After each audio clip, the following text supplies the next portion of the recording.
Welcome back to Comic Confidential, the weekly podcast where we bring you the hottest comic book, movie, and TV action. I'm your host, Cade, and alongside me today is Troy Spinner. That's me. Did I bring it home hard today? You did, mate. You listened to what I said last week. You took it on board, and you brought it home. Hard. Nice. Hard. Yeah, nice. I like it. Really putting those letters in capitals helped me a lot. Yeah, look, I mean, you've only been doing this same thing for like however many months now, and, you know, some sort of variation of that intro for about, I want to say 111 weeks. Yeah. So, you know, you're getting there. I think by about 150, we'll have it nailed perfectly, and that's what we'll run with forever. I think so. Yeah. I think I'll settle into a nice groove by then. Yeah, I would fucking hope so. What's going on, man? Mate, this week we did like the almost daily news. How'd that go? It went awesome. Excellent. People are loving it, mate. They're like, mate, this 2-minute news is perfect for me while I'm cooking my 2-minute noodles. Hey, the almost daily news that drops almost daily. We missed today, I believe. Yeah. Oh, for those of you out there who don't know what day it is, because to you it's probably Sunday or Monday. It's Thursday for us. We're going super early. Yeah, we're time traveling, baby. We are back in time, no, we're back in time, I think. I think so. I think we're back in time. Yeah, because, you know, we had some things to do. We got like we're busy boys. Very busy boys. And we wanted to get into Black Panther. That came out wrong. We wanted to get stuck into Black... It's tough. It's tough. We wanted to do Black Panther. Now I'm just going to leave it at yeah, that. that's perfect. As quickly as we possibly could. So that's why we're here. That's why we're here, Troy. That's why we're here this week. I wanted it fresh. Fresh. You only saw this yesterday. You like your Panther meat fresh. Yeah, I do. Yeah, nice. I do.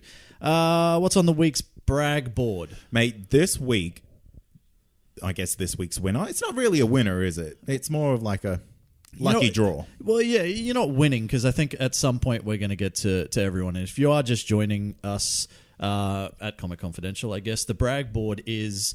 it's kind of a post that we have in the Comic Confidential listener community on Facebook, where you can post all your creative stuff that you do, whatever it is. You could be, I don't know, making movies, making podcasts, drawing cool pictures. Yeah. Making cool shirts. Making cool shirts and stuff. And basically what we'll do, we'll pick one each week, and we're going to shout out your business or project or whatever it is. Yeah. Anyway, Troy. I've said enough. Who's this week's person This week's interest? person of interest is Kyle Shavel, and he has a little business called Geek Out Comics. Yep. He's an online business selling all your favorite comics, magna, and merchandise. Magna? Did I say that? Yeah, he sells magnets. Sells magnets. Magnets only. Yeah. And he's also started a YouTube channel. Excellent. Yeah, so that's pretty cool. So he's doing weekly videos on the latest trailers, movies, TV shows, anime, Magnets, and some gaming. Nice. And, you know, a big shout out to Cole, because he hooked us up. He hooked us up with some swag. He reached out to us and he said, hey, you guys, do you like stuff? And we said, yep. And he's like, well, I got some stuff. Stuff's my favorite. And, you know, we thought we were going to get a little bit of stuff. We got this giant box full of stuff to put Loot Crate to shame. Yes. Basically. I feel like Kyle is starting a new Loot Crate. It's called the Geek Out. The Geek Out box. Geek Out box. Yeah. I like that. That's cool. That's trademark, Kyle. You can't use that. Yeah, so Kyle, man, well done for Geek Out Comics. I hope it goes gangbusters. You've got your YouTube channel. That's happening soon too. And again, as always, we're going to have that stuff in the show notes. So if you guys want to check out Geek Out Comics and what they've got to offer, check out the show notes. All the info's there. Yeah. Yeah. Let's get into, I guess, the 2 news stories that we didn't cover this week. Yeah. Oh, no, there's a couple more. We've got like a couple of little stories that don't quite make that daily cut. Yeah, we're gonna wrap on a few of these things. There's still a couple other news stories that'll be dropping, lightning news episodes throughout the rest of the week. But yeah, first one that I want to talk about is just today we got our first look at Brainiac in the upcoming sci-fi series Krypton. Now, Troy, how do you feel about this? Because this guy looks like he's come straight out of the comics. He looks amazing. Brainiac on Supergirl, you can go fuck yourself because you look shit. You look dead set shit. You do look shit. This is like Maya quality Brainiac, and the one on Supergirl is your best and less. Yeah, pretty much. It's kind of like just really shit. Yeah. That's my analogy. One's really good, one's really shit. Yeah. And this one for sci-fi, and look, I'll be honest with you, this sci-fi series, Krypton, I have not really been interested in what they've dropped so far. But if this is the quality that they're gonna give us, and you can check it out on our Comic Confidential Facebook page. Yeah, you posted it up there earlier. Yeah, it's in there if you want to check it out. Man, it looks great. This is movie quality, Troy. It is very, very close to movie quality, and let me tell you, that's not something normally associated with shows that come off sci-fi. Yeah, well, the thing is, there's been talk that this might be in the same universe. So it wouldn't surprise me if they make this guy movie quality to potentially bring him into Man of Steel 2. Oh, I see. So they're saying that Krypton could be based in the DCEU. Yes. Wow. All right. Well, it'll be interesting to see.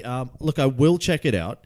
I'm not overly keen about watching Superman's granddad as a teenager running around being a little scoundrel, man. Yeah, doing teenage things on Krypton, whatever it is. Like, I don't know, like hoops. You know that game with the hoop and the stick that the kids back in the day like used from to the play? 1920s. Yeah. Hoop stick. Yeah. Stick hoop. It's one of those things. Anyway, that. So you think there's like Krypton versions of that?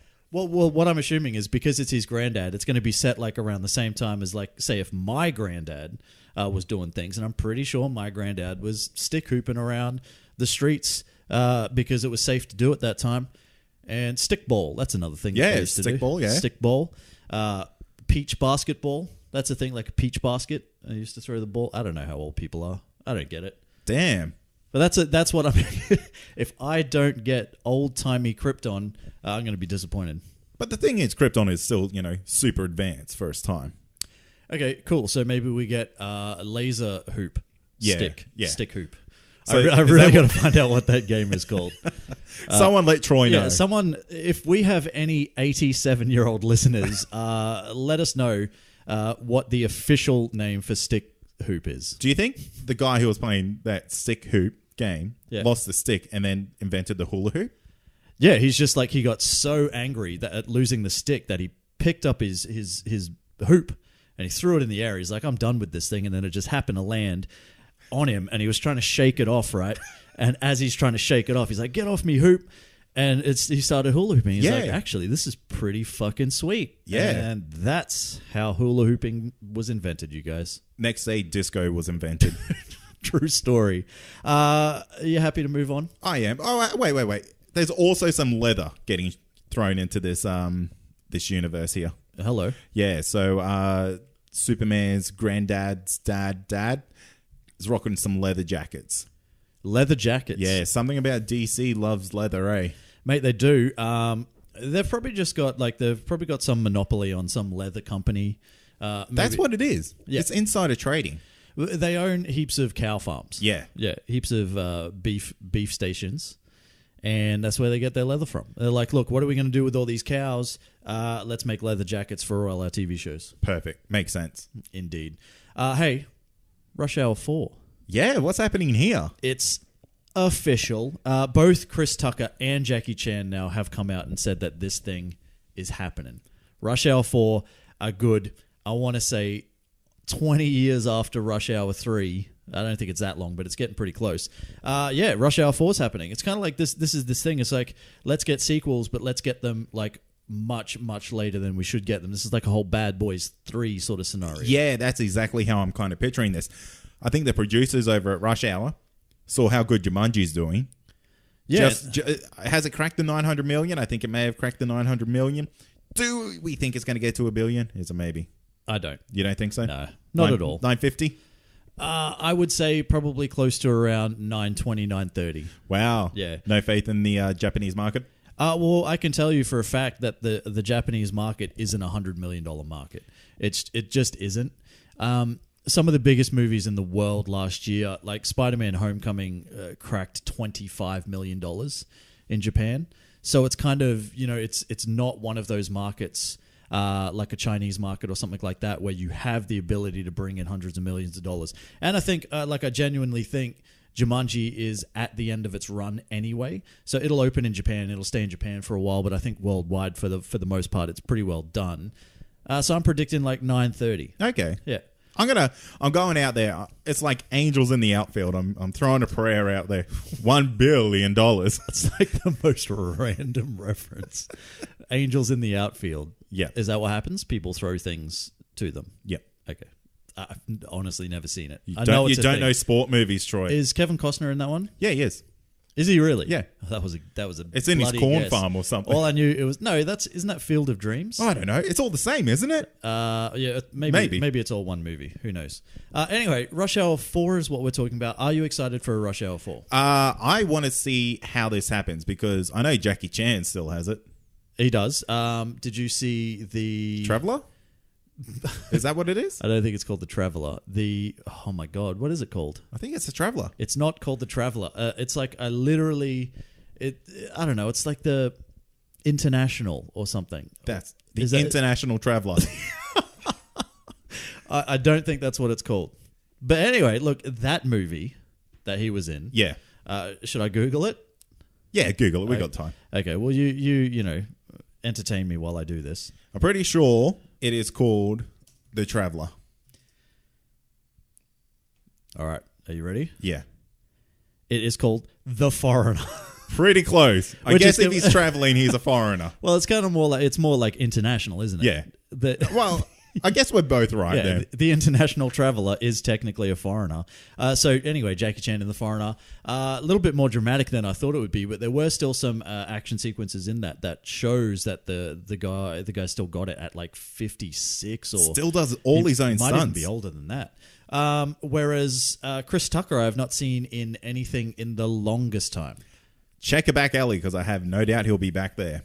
Oh, what's he been doing? I don't know, but why is he hanging out in back alley? I'm saying he's broke, mate. Is he broke? Probably. Look, I don't know. I don't know what the guy's done anytime recently, but I will give him this, that they do play off well with each other. I think the last thing he was in... No, different person. What? Different person. Who are you getting him confused with? I was thinking he was in Grown Ups 2. That's Chris Rock, man. Yeah, I know. Man, there's too many Chris's in Hollywood. Oh, okay, here's the thing. There's literally 2 black Chris's, and one's Chris Rock, and one's Chris Tucker, and you should learn the difference. It's their last name. All right, what else have we got? Apparently, Aquabro had a test screening this week. Yeah. And literally nothing has really come out about it, but apparently... This isn't bunny ears. Apparently, it's pretty good. Yeah, so this came from, if I remember correctly, BatmanNews.com. Yes. Which seems to somehow get these scoops to all these like test screenings and things like that. But so apparently it's good. This is based off the word of 2 people, I think it was. 2 people who have blabbed about it. Yep. And... it's emotional. Emotional. Which is surprising. Maybe they're confusing all the water for tears. Maybe. Yeah, it's like, wow, look how sad everyone looks. Look at all the tears. Yeah, well, maybe they actually did film them underwater in salty water, and then when they came up and they had to do their like on land scenes, they just had so much salt in their eyes that they just like basically look like they're crying, and everyone's like, "Oh my god, this is like a modern day Moonlight or something," even though Moonlight only came out like 2 years ago or something. That's pretty much. But it was like a tearjerker, you know what I mean? Was it really? Yeah. Towards the end. Oh. For sure. Did you cry? Cannot confirm or deny that. Wow. Yeah, I cried. What about it? I got some tears. I got a little bit dusty up in there. But hey, it was a really touching, moving story. Well, as I'm sure Aquaman will also be. Aquabro is known for his, what do you call it? Range. Yeah, definitely. Yeah, absolutely. If there's one thing that I can say about Jason Momoa as an actor, is that kid has got some range. He sure does. He goes from like bro to like super bro and then back to bro with no problems. Yeah. I feel like he's like bro and he's like bro. Yeah, exactly. Yeah. Yeah. And That's it's some like, deep range. bro. The real, touching him on the shoulder and just like, Bro. yeah. Anyway. Look, I'm looking forward to seeing it. yeah, so am I. Yeah. I have no expectations for it. So, like, if it's shit, who cares? I have expectations. I don't think that this movie is going to be the second savior of the DCEU or anything like that.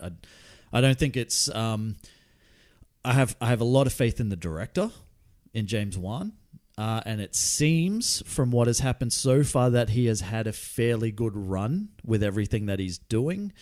Some of the cast that he has assembled with Nicole Kidman, Patrick Wilson, Yahya Abdul-Mateen, I think his name is, all that sort of stuff.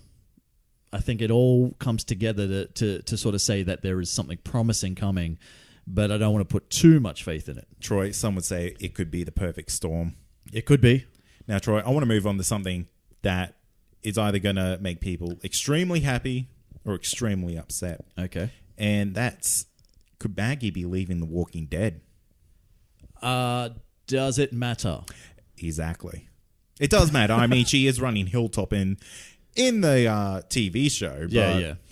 could the character be replaced?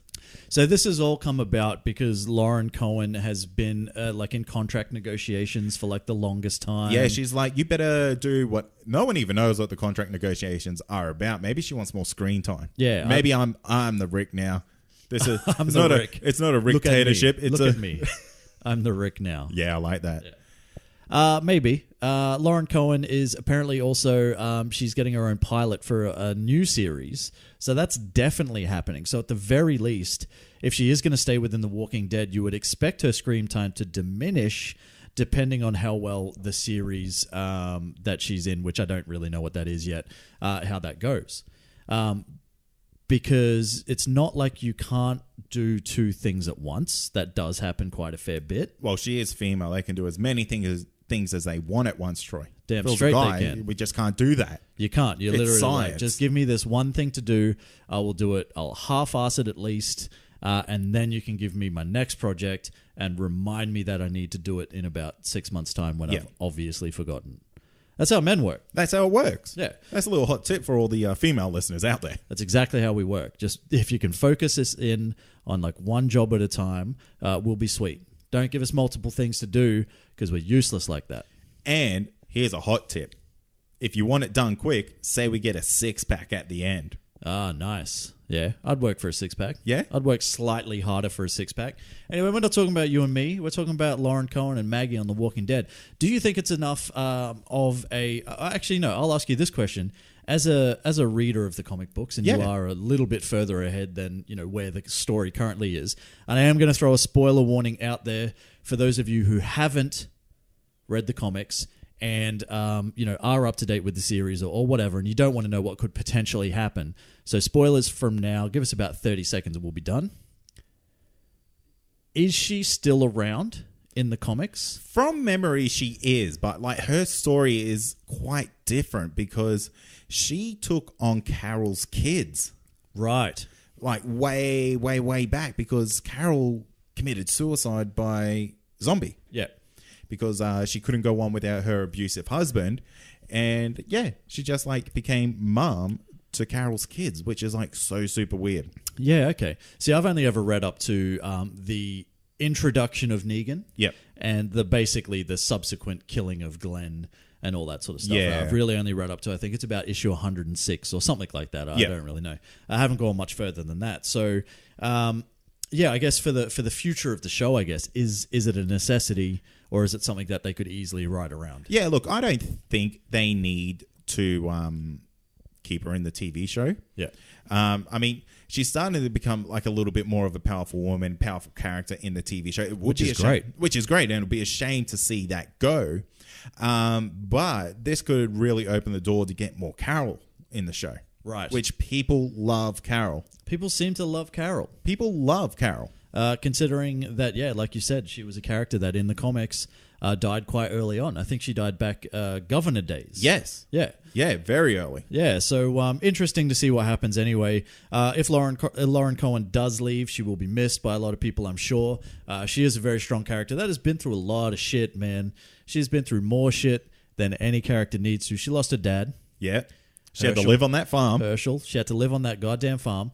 She lost her sister Beth. Yeah. She lost Glenn. Damn. Has she had a baby yet? Because she doesn't even look pregnant. No, she hasn't. Has that happened? No, not yet. Okay, so there's still a baby coming, so maybe they can't really. She do must too much be with like that then, but pregnant with an elephant because they're pregnant forever. yeah, but like not with an actual elephant because it doesn't look like she's showing. Yeah. At all.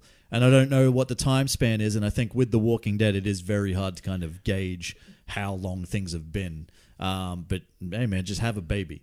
What's that other baby's name? Judith. That Judith baby. She's like 7 now. Yeah, that's true. I'm so disappointed. Like, this is going to sound fucking terrible. Yeah. But she was supposed to die at the jail. And you're disappointed that she didn't? Yeah, because I mean, there should be no babies in this Walking Dead universe. No babies. No babies. It's just not good. Like, imagine if you're like hiding in a building and this baby's like just crying its head off. It's just not good. It's just not good. You know, I don't want to bring no kid up in that world. That's true. But what if you didn't have a choice? You have a choice, Troy. You can say no. Okay, all right, fine. You can say no, you're not pregnant. Or you say no sex. No sex. It's not happening right now. Never. I'm too busy worrying about zombies and where my next goddamn meal is going to come from. And I haven't brushed my teeth in 16 weeks. And realistically, I've never seen anyone shower until they got to Alexandria. And that shit gets messy. Yeah, that's true. Those people would stink so bad. I think we should move on. Let's move on. Well, that's it, actually. That's all the news that we've got for this week. Other than the news that we're going to drop as lightning news when the time comes, which is going to be tomorrow. Okay. All right. And we're not even going to break. No.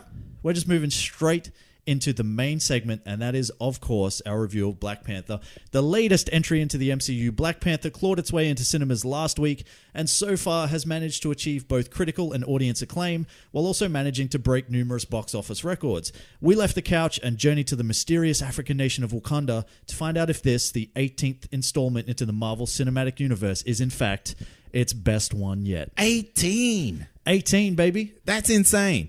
Troy, let me tell you a little bit about this 18th installment. Do that. After the death of his father, T'Challa, after the death of his father, T'Challa returns home to his isolated, technologically advanced nation of Wakanda to take his place as king. I am so tired today, Troy. You have butchered it. I have butchered it.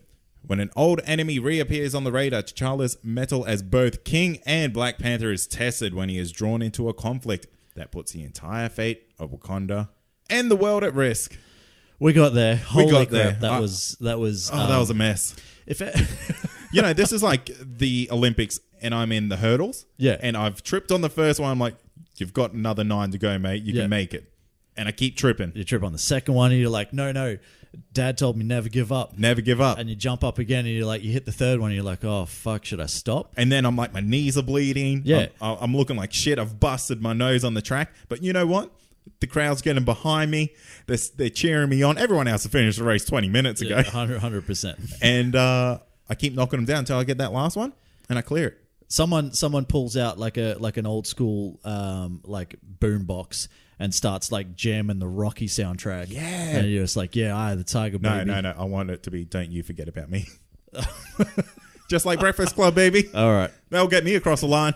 All right, now let's talk about who is in this movie. We've got Chadwick Boseman as T'Challa at Black Panther. We've got Michael B. Jordan as Eric Killmonger. Lupita Nyong'o as Nakia. Denai Guerrera as Okoye. We've got Letitia Wright as Shuri, with Martin Freeman as Everett Ross, Andy Serkis as Ulysses Klaue, Daniel Kaluuya as Wakabi, Winston Duke as M'Baku, Angela Bassett as Queen Ramonda, and Forrest Whitaker as Zuri.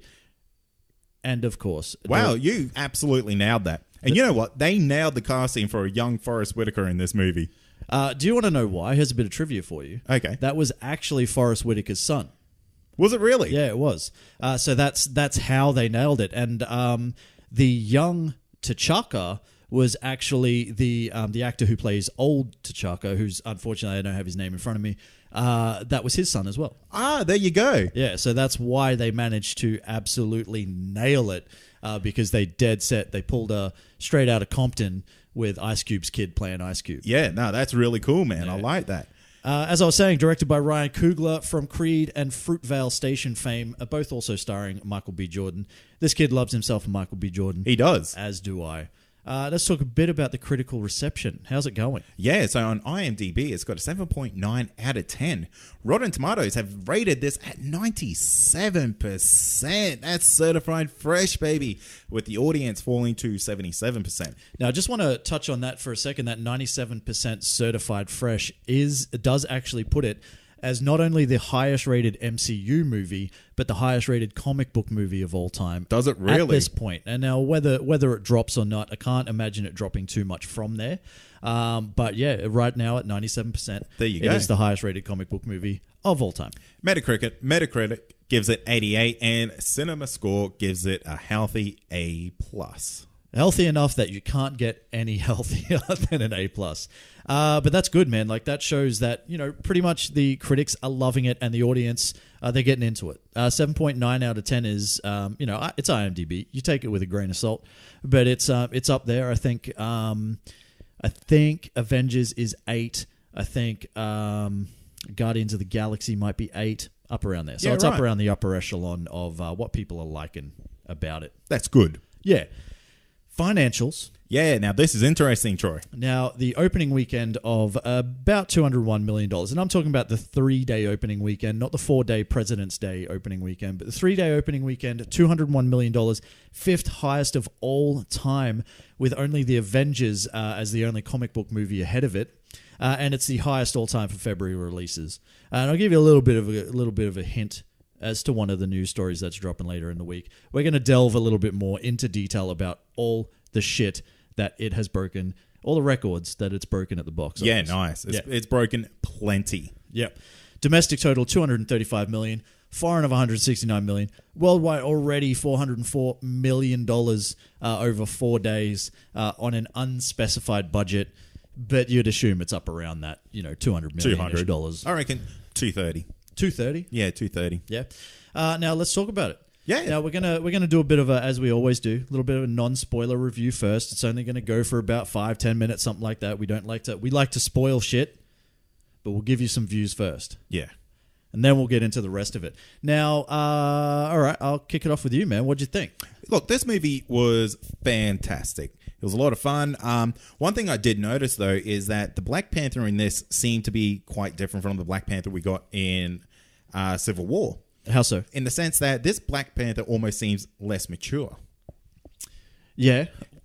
I guess I guess the only way I can kind of say as to why is because this is the first time that he's kind of coming back to take his place as king. I know, and that's what I was wondering, if it's because he's back around his people. Exactly. Whereas in, I guess, Civil War, he was very confident, very sure of himself, like he knew what he needed to do. Yeah, what he needed to do, though, was kill the Winter Soldier because he had just killed his dad. Yeah. So it's very, like, I can understand why that's a very one-track minded kind of purpose, whereas you kind of, you do that or you don't avenge it or whatever he did with Zemo at the end and, made friends. They didn't really make friends, but, and then you kind of come back and you realize that, okay, holy shit now, I have an entire country that's going to rely on me. All these different tribes under one country that I am going to have to lead while also being their protector. And it's kind of like, how do I want to do that? And that's a very, very big underlying sort of storyline of this movie. Yeah, is definitely. How he is going to be the king that he needs to be. Definitely. One thing, though, is it kind of doesn't touch on the vibranium as much as I thought it was going to. So the giant mountain of vibranium is not enough? It doesn't really delve into like why, like how they're able to, I guess, get so much technology from it, whereas no one else can do this. Yeah. And just because you live on top of it or anything like that, that doesn't give you anything that other people wouldn't have. You just have access to this material. Yeah, well, it's kind of like if I, was digging in my backyard and I found some precious metal, I'm not going to instantly know what I can do with that precious metal. Exactly. It's like you found a giant gold nugget in your yard. I know what to do with gold, son. Yeah, but you're You going to melt know that down. You make yourself a sweet necklace. Yeah, nice. Yeah. You've got this. You've got this. But yeah, like that's just one thing that was kind of just brushed over a little bit. And that could be maybe we just supposed to know they know everything. Yeah. All the tribes come together, the 5 tribes that do become 4. One goes into the mountains. We'll talk about that a little bit later. Yep. Yeah, that's kind of all just brushed over very, very quickly. Okay. But you know what? The villain comes in out of nowhere. Yeah. I didn't enjoy that. Really? Yeah. It's kind of, I mean, in our synopsis that I really butchered, it says that this is an old enemy, but he wasn't an old enemy. Well, look, if I can, I don't know how far we're going to go into spoilers in this non-spoiler section, but I would believe that the old enemy is actually Ulysses Claw, because they spoke about many times how Ulysses had actually stolen some vibranium and in the process killed some Wakandans while he was doing it, and then now he's back on the radar. And this is actually what sets the chain of events in motion that leads to Killmonger coming back and doing everything that he does, which we won't get into too much detail about yet. So I would say that the villain initially is Claw, and that's kind of, he's the one who makes the comeback, and then, as I said, sets the chain of events in motion. Fair call. Yeah. That's just me. No, that's fair. What do you think?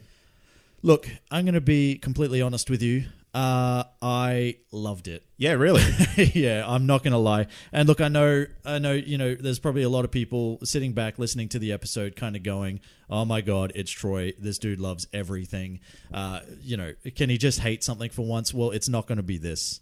I'll tell you that much. Because just as a brief kind of like overview, without going too much into detail, yes, there were some issues that I had with it, and mostly the issues that I had were surrounding the CGI, specifically the final fight. And I said that when we first saw the trailer, is that I hope that it doesn't sort of, basically come down to some big CGI mess of a fight.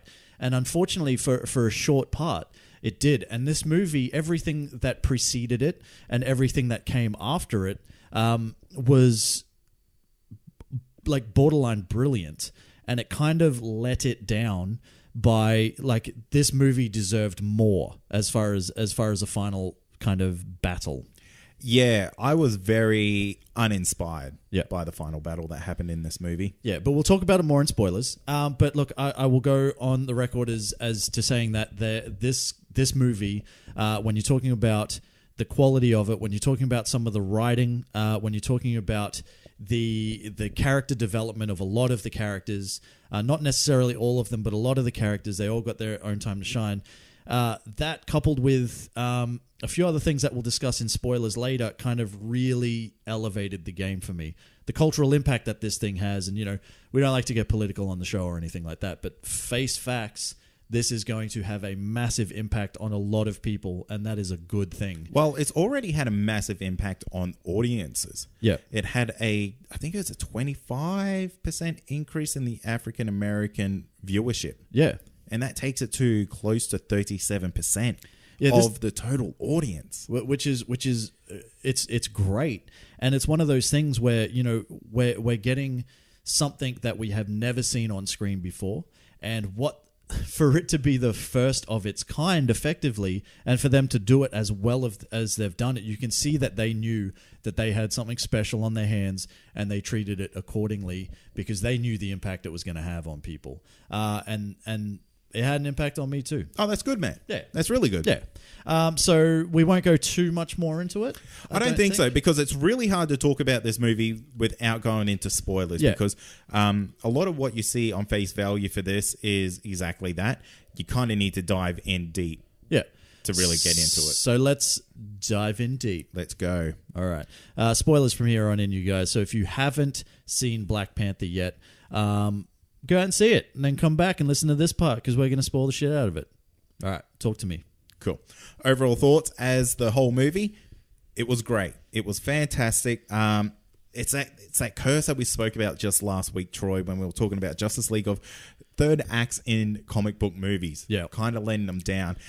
This one really fell into that again. Yeah. The final battle was honestly a blurry mess. Yeah. I'll disagree a little bit. Okay. I think the third act was fine.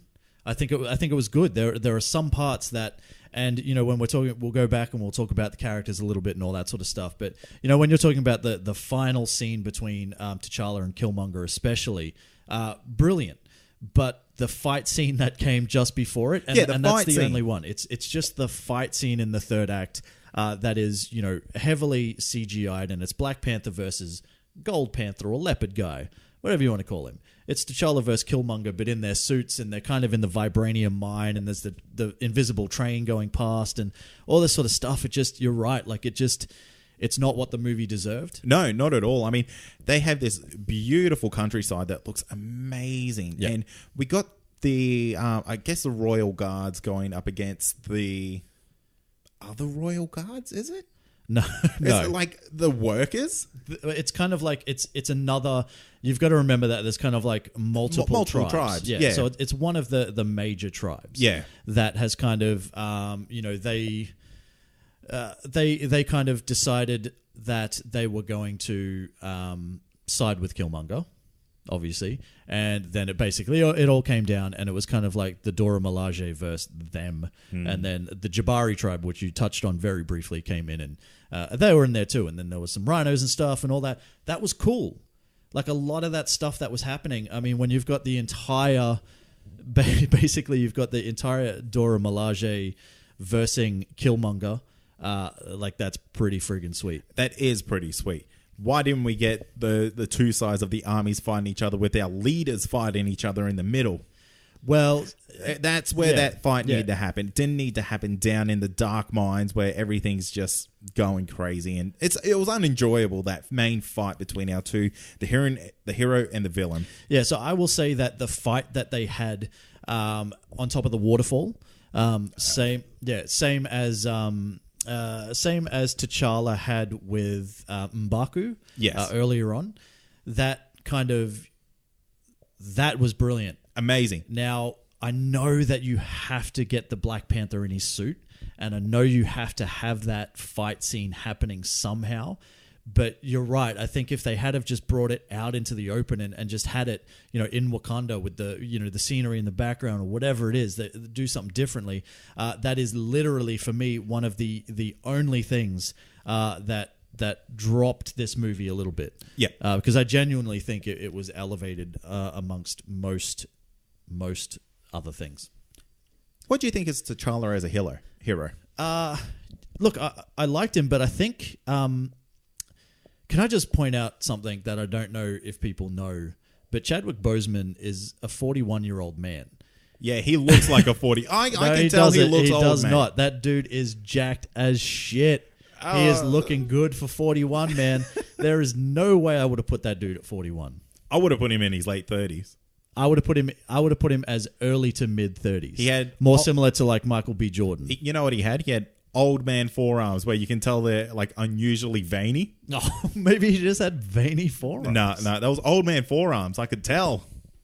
What I was going to say though about T'Challa is that he had a really good arc, and his arc in particular was basically him deciding, trying to figure out exactly what king he was going to be, and essentially how he was going to rule Wakanda. And he had his kind of mindset at the start, and because of the events that took place, like that changed kind of towards the end, and he realized that hey, like we did some shit in the past and we're not going to do that anymore. Yeah, definitely. I mean, this is one of the main concerns that I had with this movie coming in, is how they were going to, I guess, confront the poverty that is happening in Africa. Yep. And everything that we were led to believe, like it wasn't going to show anything like this, and I was going to be very disappointed if they didn't touch on it. Yeah. It's almost disappointing in the fact that Killmonger was the one who wanted to make that change. He wanted to make one great change, but he also wanted to do a lot of bad shit. Yeah, so the means to get there was not great. Yeah. But I think the overall thought process behind it was kind of okay. And I think that's what makes him such a great villain, and I guess we can talk about that now as far as he goes. I thought, and there are a lot of people that saying this, but this is dead set one of the best fleshed out villains in the MCU. You reckon? 100%.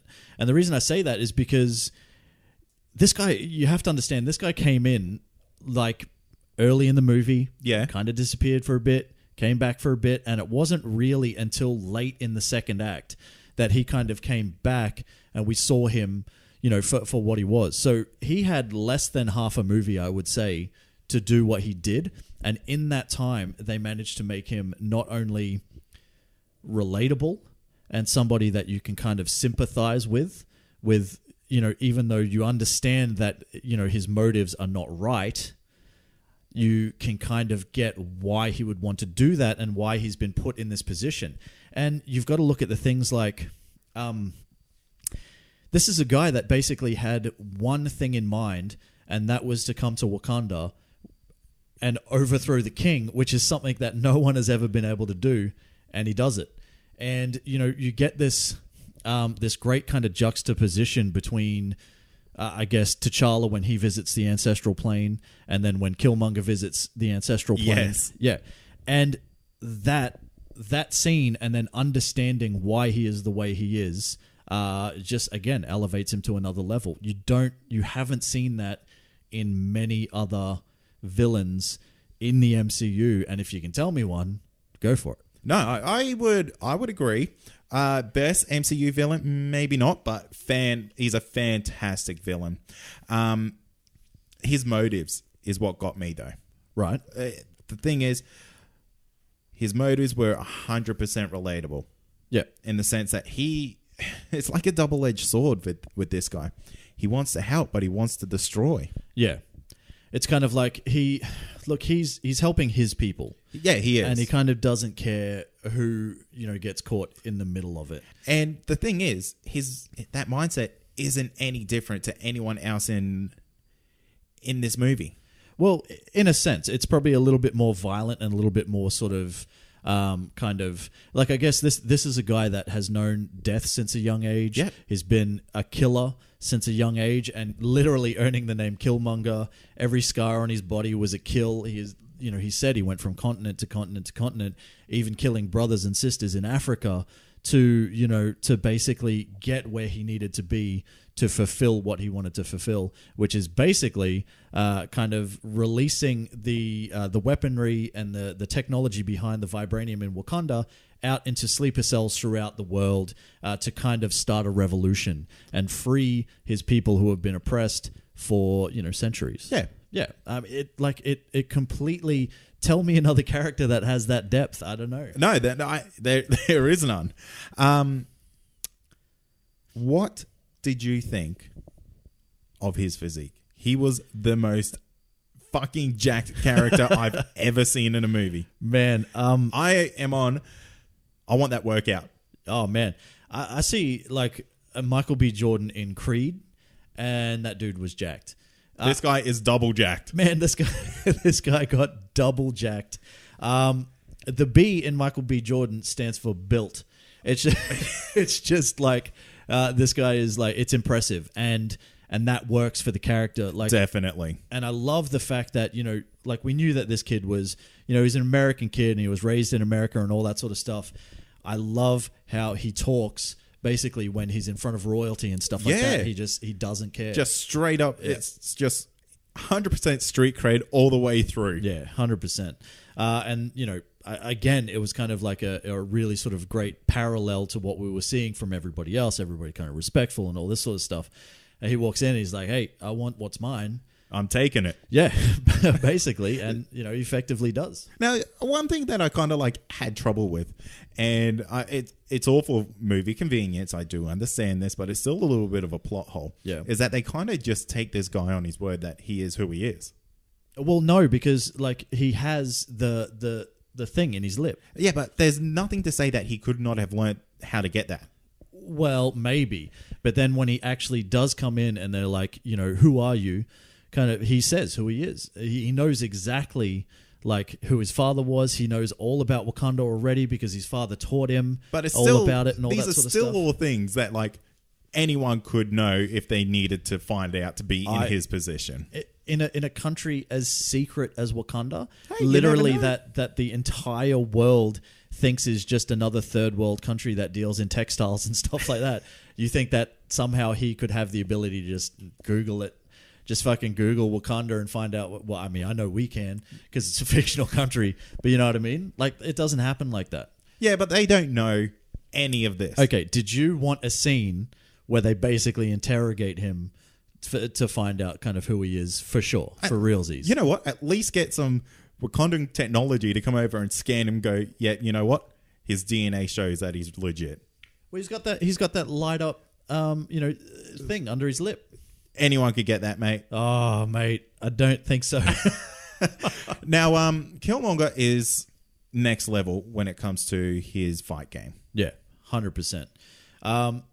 And this is okay. Here's something that I guess I was a little bit kind of down on, and I know it's early days for T'Challa as Black Panther, but it was kind of a situation where like we had his sister Shuri, right? A fantastic character, good for like good for the laughs. Gave us some great technology. Some of the scenes we'll talk about some action sequences and stuff like that soon.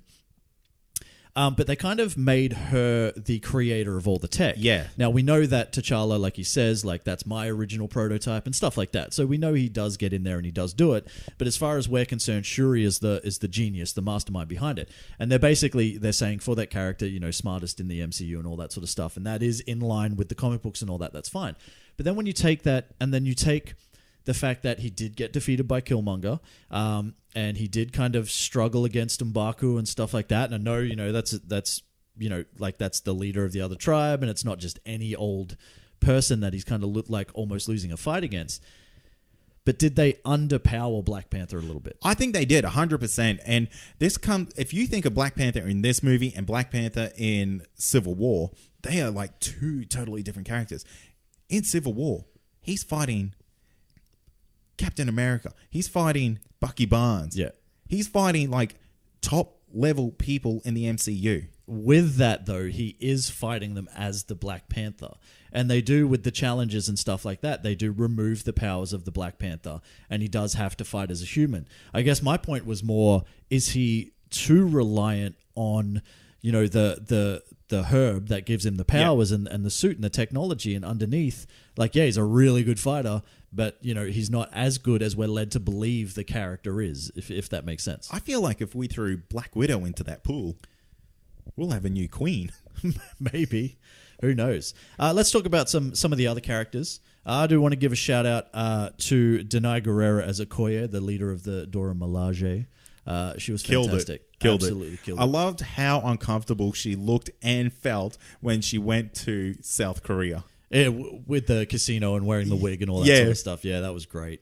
Her, like, it could have, like, if you had have changed the name Black Panther to Okoye and it was just her, I would watch it. I'd 100% still be in there and you'd be getting my money. Oh, mate. And I'd be watching it. She's fierce. She's amazing. She's gorgeous. It's everything that you want out of a character. Yeah. And I think it's like, and this is, you know, we're talking about, like, briefly we touched on representation and all that sort of stuff. And it's, you know, like, one of the biggest things that you talk about with this movie is race, right? And the representation of people of color and all that sort of stuff, and how that's something that they've never had before. But, like, you've got to talk about the women in this movie as well, because is also representation that hasn't really, you know, not seen to this level. Like, apart from, you know, kind of the battle against Killmonger maybe, and, you know, like the kind of the main two characters, these women kick everyone's ass. And they're basically like the most badass warriors apart from the king. Yeah. And I think that is pretty spectacular. And it's not just them. There's there's Shuri, there's Nakia, there's all of these other great female characters that bring this representation up to another level as well. And again, something that you don't see that often to this level, which is cool. Yeah. Yeah. What'd you think of the tech in this movie? I tell you what, I thought it was pretty fucking cool. The tech was amazing, mate. And I don't really know what it was, but with the kind of like remote controlled car that was more, you know what I mean? Like they put the little disc on it and it was driving itself in South Korea, and Black Panther was on top, but Shuri was driving it in the actual lab back in Wakanda. Fucking amazing. That whole South Korean sequence, that was the one, like when I was watching the previews, I was kind of like, oh, I hope it doesn't get too CGI-ish and all that sort of stuff. That whole sequence was brilliant. From pretty much from the start to the casino fight scene to when they hit the road, and everything that happens after that. I loved it. I thought it was cool. Yeah, that's pretty cool. Now, one thing I want to ask you though is, we're talking about the technology. What do you think about this extra technology put into the suit? Now, the main one I want to talk about, and it's really done just for a visual reference, so moviegoers can tell who's the good guy, who's the bad guy, and that's the kinetic charge that happens in the suit. Well, look, it is still comic book accurate. So there is, especially in the later runs, they have the same thing. So it's kind of like imbued with these runes, or whatever, that give it this kind of this ability to absorb the energy and then release it as a kinetic blast. So it is still out of the comics. It's not something they just created, but it does give you the ability, like you're saying, to differentiate between Killmonger and Black Panther. I liked it. I thought it was cool, man. When we're talking about that final fight scene, and it's kind of like it's T'Challa and the Dora Milaje, and they're kind of they're fighting the other dudes, and then there's the rhinos and stuff like that, and he's throwing like bunches of people off him with these kinetic blasts. I think that was pretty cool. I just wish they used it in more creative ways, because it seemed like there was only one way to use that. It would have been great if he could have like iron fisted that. Like just charged it himself. Yeah, well, not even charged it himself, but like instead of like exploding it out from like a radius of him, like channel it. Channel it into a punch, a kick, a jump. That could have been a really unique way they could have used that power suit. Yeah. I would agree for sure. They did kind of have that over-reliance on that, but it still looked great. It still looked amazing. That's kind of part of the reason why we're there, is for these, these fantastic action sequences and stuff. And you got to give it up for Nakia and Shuri's weapons as well. The Panther kind of paws. Yeah. The shock gloves. I don't know what they're called. Bit of a shame they kind of got taken out of the game so early. Very quickly. And then we had Nakia with her kind of energized rings. Yeah. Yeah. They were pretty cool too. They're okay. You don't think they were cool? Yeah, they were okay. Oh, come on, man. They were cool. They didn't seem to hold up too much. It's like one of those frisbees that you get that doesn't have the middle of it. I can't remember what they're called. It's like one of those super cool frisbees, and you throw it, but it comes back to you and stuff. And they're energized, and they kick the shit out of people. Cool. Whatever, Ultimate man. Frisbee down in Wakanda. I liked it. I thought it was good. Whatever. I liked everything though about this movie. Like I can't. Well, okay. You know what I mean? You say you like everything. What about the CGI? Because I thought some of the CGI in this was very questionable. Look, I will give you that, and I don't want to talk about the final fight scene again or anything like that, because we've spoken about it enough. But yeah, there's a couple of scenes where you kind of see the ships and things like that, and you're kind of like, yeah, that's a little bit sketchy. But to be honest with you, with the quality that surrounded it, as far as the character building and the story and the writing and all that sort of stuff, man, I didn't care. It didn't take me out of it or anything like that. And I think it was only a couple of really kind of brief sort of things here and there that was really an issue for me. No, that's fair enough. And the reason I bring it up is like, I can forgive it in Black Panther very easily. The movie's amazing. Can you forgive that when it comes to Infinity War? Because it's going to be as hectic as what this movie was. Yeah, but like Infinity War has like a $500 million budget or something like that. You know what I mean? It's probably got double the budget that this movie had, and then some. So I think they will, they'll have the ability to kind of get it right. Yeah. Whereas, you're kind of a little bit behind when you don't have the money to polish it as much as that. And again, like that's a really nitpicky kind of like it is. trying to find a problem with it. Because again, it did not take me out of the movie or anything like that. The only thing is, I think a lot of those bad CGI moments maybe aren't as bad when you see this movie in 3D. Yeah, maybe. But I don't watch movies in 3D. No one does. I did see something. I think somebody just posed the question somewhere and said, is it worth seeing in 3D? And a lot of people were just like, nah. Like, see it in 2D. Get see it on every movie. I agree. See every movie. But like, I've got to give credit to Ryan Coogler, because Ryan Coogler he got his own crew together for this. So this is probably one of the first MCU movies where they haven't used the studio editors. They haven't done anything like this. Ryan Coogler got a whole bunch of people that he knew really, really well, that he'd worked with many, many times, all that were very, very passionate about the project and all that sort of stuff. And I think that shows throughout most of it. I posted something on the Comic Confidential listener community in regards to the level of detail that they went into for creating the costumes, which and all is that amazing. Sort of stuff.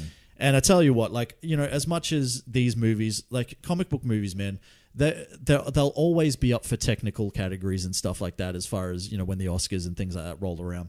And this has to pick up something for like costume design or something like that, even though it probably, maybe it deserves more. I don't know. I'm not throwing Oscar talk out there. I'm not saying best picture or anything like that. You're dreaming. No, you're 100% dreaming. No, I know. It'll never happen. But I mean, look at what it's doing. I mean, would you really be that surprised if this movie picked up something outside of the technical category? Like, think about Logan picked up, best adapted screenplay, and it's technically not even adapted for a screenplay. There's a big asterisk next to that. There's still investigations going on how that happened. There is, but I look forward to next award season to see if this happens. But I've got to give it up to Ryan Coogler, and unfortunately I don't have the name of his co-writer, because they have done an absolutely fantastic job with the writing. There's literally some lines in this movie that you should not be hearing in a superhero movie, because they are just too good. I'm telling you. You're looking at I believe you. Troy, hit, split, or shit? Yeah, I don't know. Look, 100% a hit. I don't really know what else to say that I haven't already said. I guess that the only thing I can really say is that if you haven't seen this movie, go out and see this movie. I only saw this movie 3 days ago. If I had had more time, I would have 100% gone out again within the space of 3 days to watch it again for this show. And like 100%, I will go out and watch it again. It's, like I said, elevated the superhero genre to another level. And you can hate on me all you want for saying it, but it's the truth. Fair enough. What about you? It's a hit for me, mate. Yeah. I do like this movie. It's fantastic. I'm under the opinion that it doesn't change it as much as you. But the thing about an opinion is, Troy, we can all have one. We've all got them. And sometimes they're wrong. Negative. Now, Troy, where do you see this? Where's this rank in the MCU then?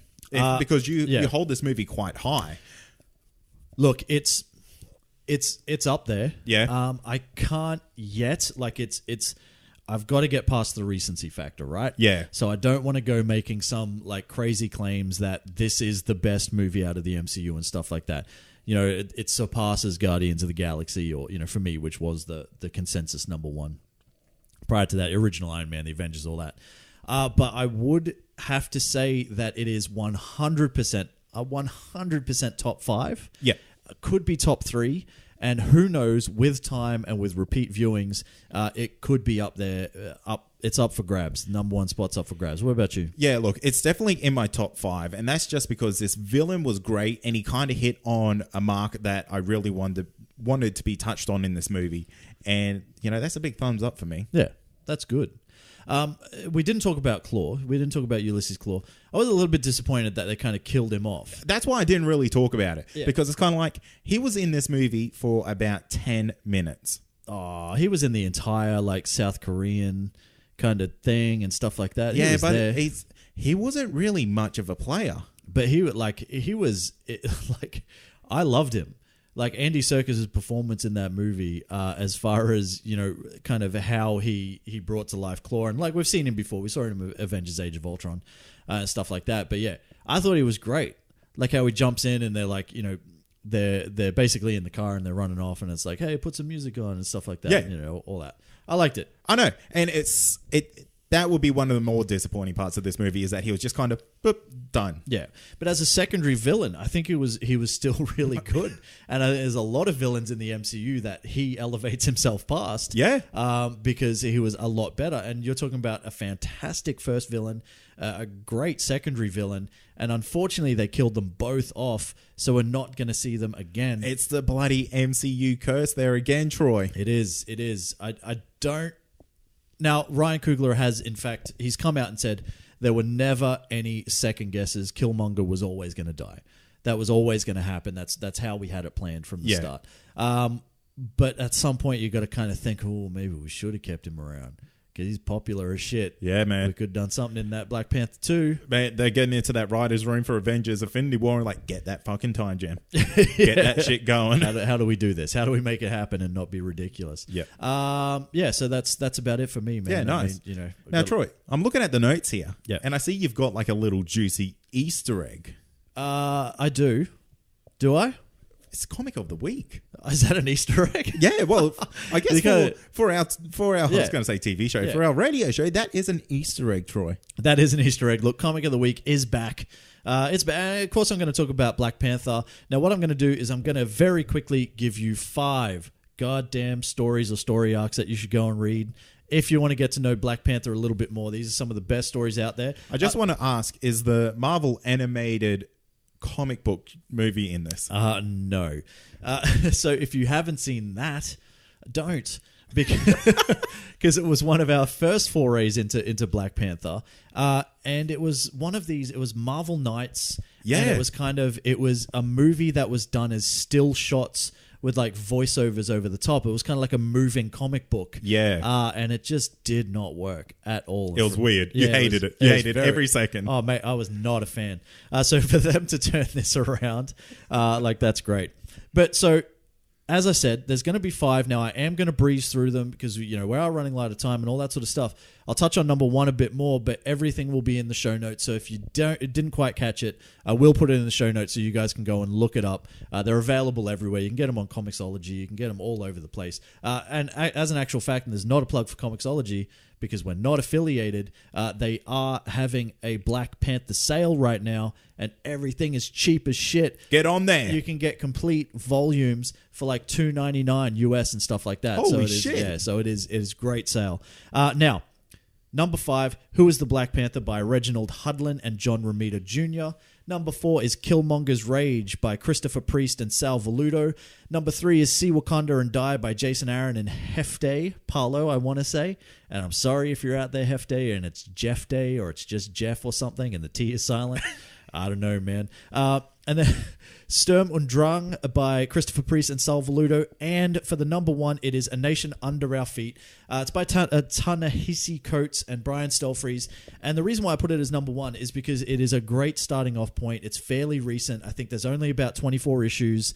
And I'm pretty sure it's wrapped up, or at least Coates' run is wrapped up. But it's a great starting off point. It goes deeper than just the adventures of the Black Panther. Kind of goes into the relationships of him and the king and his people. There's a lot of internal politics. There's rebellions, coups, all that sort of stuff, while still giving us all the action that we want. So I guess number 1 because it was my reintroduction to the character after that Marvel Night shenanigans.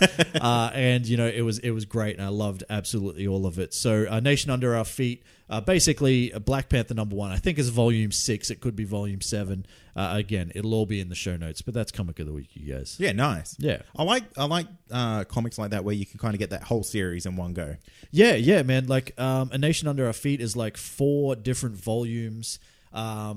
And I think, it's actually 3 volumes, and then it goes into a separate story. Yep. But the good thing about it, ComiXology right now, like, get out and get it. You can get volume 1 for $2.99, man. Damn. $2.99. That is insane. But that's going to do it for this week. Yeah, man. All done.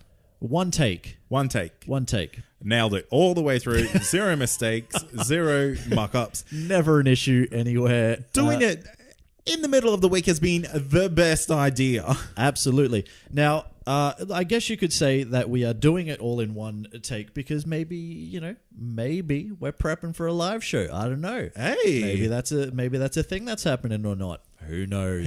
Who knows? Maybe next month we might be doing live shows based around Ready Player One events. Who knows if that's an actual thing or not? So hey, we've got to get.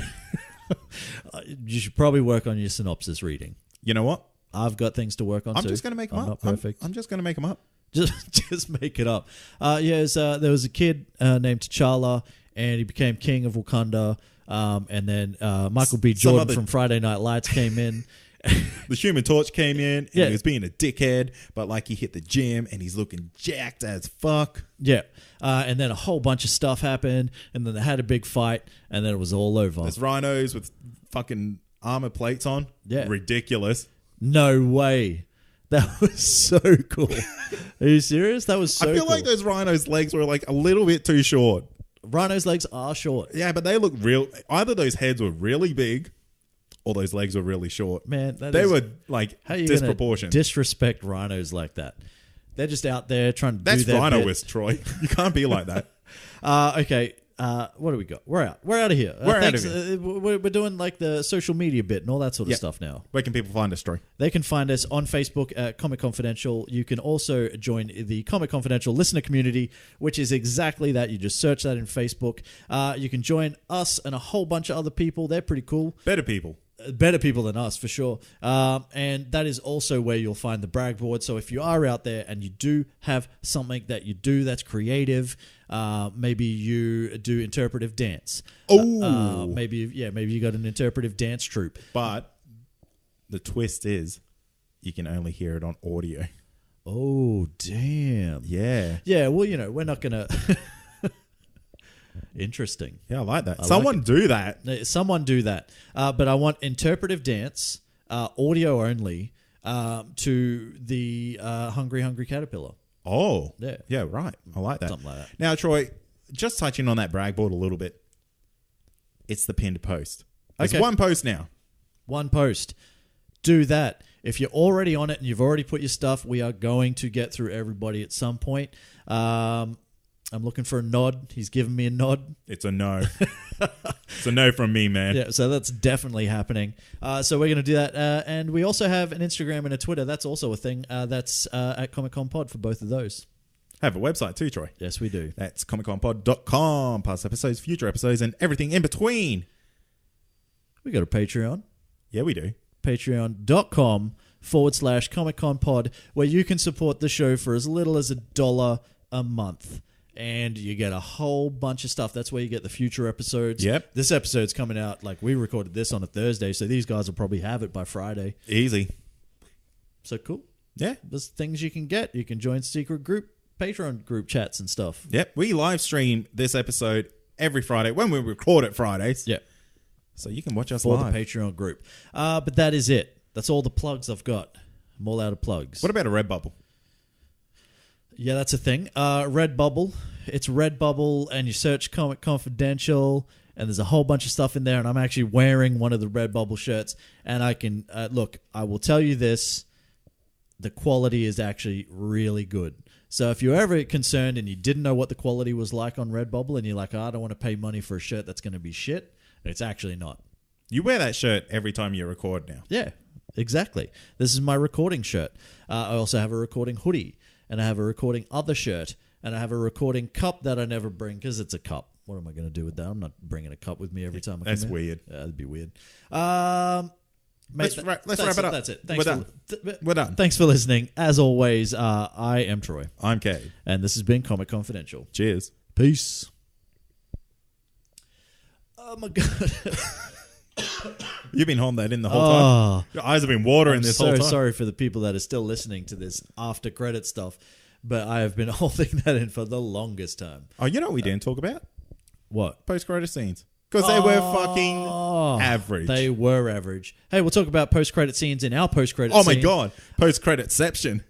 And yeah, they were. Look, it's not that they were crap, and like the whole UN post credit scene was actually one of the scenes that they were kind of trying to decide how they wanted to end it. Did they want to end it with the outreach center, or did they want to end it with the UN? Why not both? Well, yeah, exactly. So that's kind of what they did. But like Ryan Coogler said that, they had to go with what meant more, and they had to go with, what had more of an emotional impact on them and everyone else. And it was the outreach center.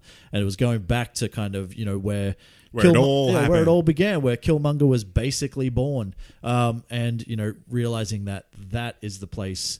We didn't actually touch on the story much at all. We kind of...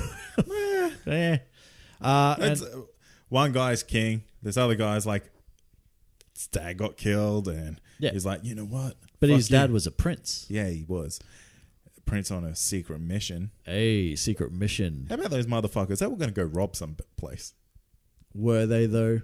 Troy, they had guns. They had a car. They're like, we're going to ditch this car. I really want to know what they were going to do. Well... These are all these war dogs, these sleeper cells that are out in the world doing whatever it is that they do, but they never really touched on what that was. I guess. What was the second end credit scene? It was White Wolf. Bucky. Hey mate. Still no arm. It would have been so much cooler if he had have come out with his new arm. Yeah. I would have been like, hey, that's what I want to see. It's like that is giving us something, because we already knew Bucky was there. Or what if those kids that were in the hut nicked his arm? Oh, yeah. That would have been cool. good. And they're just running around with it, and he comes out, hey, you little scamps, give me my arm back. Something like that. That would have been cool, too. That would have been very cool. We should make a movie. You want to? Yeah. Okay. Let's go now.